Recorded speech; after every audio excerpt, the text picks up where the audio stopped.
So prologue to the Canterbury Tales Geoffrey চসারের লেখা একটা টেলসের কালেকশন। এটার মধ্যে এটা শুরু হয়েছে গিয়ে সেটা স্প্রিং সিজনের ডেসক্রিপশন দিয়ে সেরা যে কি করে স্প্রিং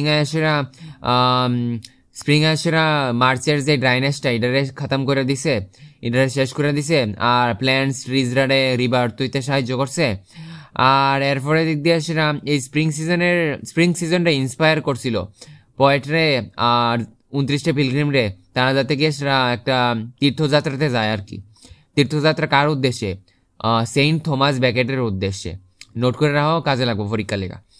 তো সেন্ট থমাস বেকেটের উদ্দেশ্যে তারা একটা পিলগ্রিমেজ করব, বলতে একটা তীর্থযাত্রা করব। তারা 29টা পিলগ্রিমস চসারে লয়ে সেরা তারা ক্যান্টারবারিতে যাইব, ঠিক আছে।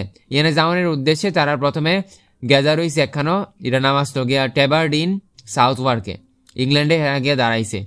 তারা যখন যাইব, তারা যেমন শুরু করছে গিয়ে সেটা 15 এপ্রিলে।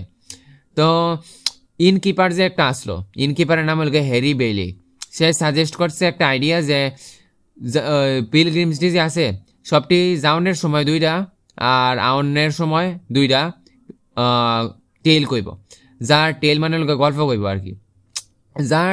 যার গল্পটা সবচেয়ে ভালো হইব তারে ফিস্ট খাওয়ানি হইব, তারে খাওয়ানি হইব, অন্যরা টাকা দিয়ে আসিরা। তো সবাই গল্প কইল, আর এরা শেষ হয়েছে গিয়ে সেরা পার্সন যে আসলো, একটা ক্যারেক্টার আছে, একটা রিলিজিয়াস ক্যারেক্টার, চার্চের পূজারি আর কি।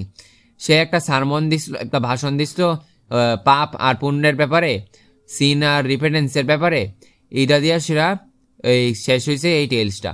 তো ডাইরেক্টলি কইতে গেলে প্রলগ টু দ্য ক্যান্টারবারি টেলসের মধ্যে চসারে কোনো গল্প কইছে না, এটার মধ্যে সে ইন্ট্রোডিউস করছে সবটি ক্যারেক্টারে, যেমন কি নাইটের ক্যারেক্টারে, এরপরে ইয়োমেনের ক্যারেক্টার, লেডি অফ বাথের ক্যারেক্টার, প্রায়োরিসের ক্যারেক্টার, মিলারের ক্যারেক্টার, এমন 14th সেঞ্চুরি ইংল্যান্ডের যত ক্যারেক্টার আসলো, মানে রিপ্রেজেন্ট করে যত ক্যারেক্টার, এই সবটিরে সে ইন্ট্রোডিউস করছে এই 29টে পিলগ্রিমরে। আর এইভাবেই prologue to the Canterbury Tales শেষ হয়েছে। আশা করি তুমি বুঝতে পারছো। আর কোনো ডাউট থাকলে কমেন্টে করে দিও। আর তৈরি, ভালো থাকো। হরে কৃষ্ণ।